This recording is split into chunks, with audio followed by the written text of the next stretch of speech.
قرآن ہے، ایک صاحب قرآن ہے، ایک صامت قرآن ہے، ایک بولتا قرآن ہے۔ یہ جو کتابی شکل میں ہے یہ صامت قرآن ہے، خاموش ہے۔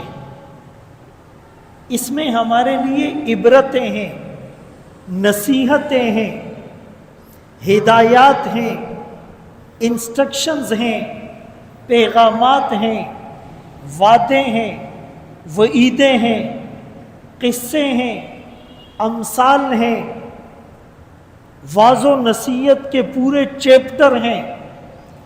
لیکن یہ قرآن بولتا نہیں، اور محمد الرسول اللہ صلی اللہ علیہ وسلم بھی قرآن ہے، لیکن وہ قرآن ناطق ہے۔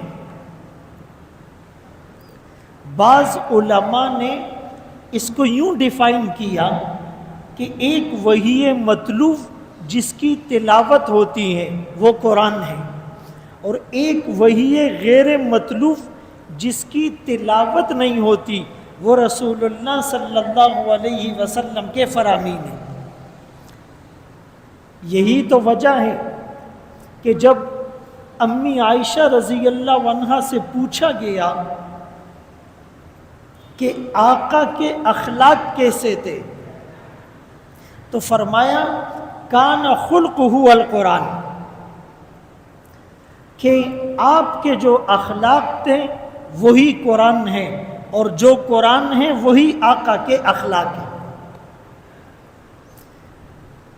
لوح بھی تو، قلم بھی تو، تیرا وجود الکتاب۔